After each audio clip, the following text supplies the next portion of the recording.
Hello friend, good afternoon. आप सभी कैसे हो? आई होप कि आप सब बहुत अच्छे होगे, खुश होगे, मस्त और ज़बरदस्त होगे। और होना भी चाहिए क्योंकि आजकल मौसम अपने रंग बदल रहा है। इंसान तो बदलता ही बदलता है, लेकिन देखो मौसम भी रंग बदलता है ना। तो आज जैसे कि सुबह में कोहरा था है, और कल बारिश भी हुई थी। अब धूप निकल आई है ना। तो मौसम बदलना ज़रूरी है क्योंकि तभी मौसम की कीमत हमें पता चलती है। जैसे इंसान की कीमत रंग बदलने के बाद पता चलती है ना। तो अब इंसानों का तो है ही काम, लेकिन मौसम भी देखो कितना बेईमान है।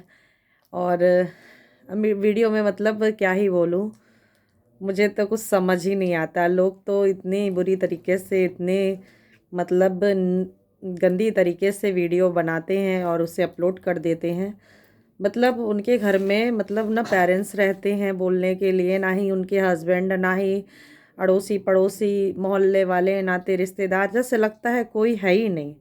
ऐसे वीडियो बनाते हैं भाई इतनी गंदी तरीके से कि उन्हें शर्म लगे ना लगे, लेकिन हमें देखने में शर्म लगती है। पता नहीं लोग कैसे मतलब इतनी हिम्मत जुटा लेते हैं। हम तो यहाँ साधारण से बोलने के लिए ही मतलब अपना ब्लॉग बनाने के लिए ही हम हिम्मत नहीं जुटा पाते हैं कि हम क्या बोलेंगे, शब्दों में हमारे कुछ गलतियाँ ना हो जाएं, या हम कुछ ऐसा बोल जाएं कि मतलब लोगों को अच्छा ना लगे। और लेकिन जो ये सोशल मीडिया अच्छा भी है लोगों के लिए एक तरह से, जो इसका अच्छी तरीके से यूज़ कर रहे हैं। लेकिन गंदा उन लोगों ने कर रखा है जो इतनी गंदगी फैला रहे हैं। लेकिन उनके कमेंट्स, व्यूज़ और फॉलोवर्स इतनी तेज़ी से बढ़ रहे हैं कि मतलब लगता है दुनिया में अब कलयुग नहीं, घोर कलयुग है ये चल रहा है वैसे भी, है ना। तो उसका मतलब पूरा वो उनको है कि हाँ घोर कलयुग चल रहा है, तो अब वही हम करेंगे। भगवान जाने कैसे ये लोग होते हैं कि इतनी गंदी तरीके से लोग अपने आप को प्रेजेंट करते हैं। लोग सोचते हैं कि हमें नाम मिलेगा, लेकिन बदनाम होकर नाम कमाओ तो मायने नहीं रखता है। अपनी एक इमेज होनी चाहिए लोगों की कि मतलब अगर हम अच्छा नहीं कर सकते हैं तो गलत और गंदा भी लोगों को ना दिखाएं।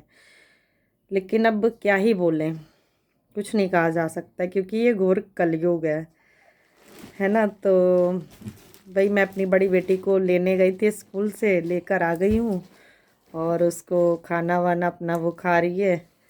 अब उसको क्या ही दिखाऊं क्योंकि उसके बालों का करंट ना मुझसे बर्दाश्त नहीं होता है। और ये रोटी और सब्जी खा रही है। कैसा लग रहा है खाना बाबू? बहुत टेस्टी है ठीक है, खा लो।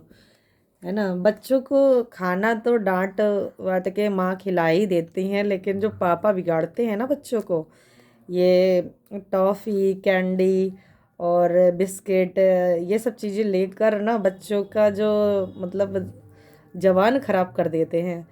तो माँ तो भाई डांट के खाना ही खिला सकती है, माँ तो बाज़ार नहीं जा सकती है बार बार कि एक बार चलो कुछ दिला दिया, है ना, दो बार दिला दिया। रोज़ रोज़ का तो हमारा काम नहीं है कि हम बाहर जाएं मार्केट में बच्चों को ये सब चीज़ें खिलाएं। मेरे हस्बैंड भी बहुत सारी चॉकलेट लाते हैं तो मैं तो उठा उठा के रख देती हूँ। और फिर जब कभी मतलब थोड़ा थोड़ा सा मैं दे देती हूँ बच्चों को कि चलो कोई बात नहीं, उसी में थोड़ा मैं भी ले लेती हूँ, अपना खा लेती हूँ। जब मन मतलब कुछ अजीब सा लगता है तभी निकालती हूँ, वैसे नहीं निकालती। क्योंकि बच्चों को जानती हूँ ना कि अगर बच्चे एक बार, मेरी छोटी वाली बेटी है ना इतना जिद करती है, अगर उसको एक बार देख ली उसने ये चीज़ें तो वो उसके पीछे पड़ती है, और वो जब तक ले नहीं लेगी तब तक वो मानेगी नहीं। रोना धोना मचाएगी, ये वो ड्रामे दिखाएगी। तो इससे अच्छा है कि निकालती ही नहीं हूँ मैं। फिर उसको थोड़ा थोड़ा एक एक बाइट मतलब देती हूँ। एक बाइट तुम लो, एक बाइट मैं, एक बाइट मेरी बड़ी बेटी। तो हम लोग सब लोग फिर मिलके फिर साथ में खाते हैं। तो बस यही है, बच्चों को बिगाड़ा ना जाए।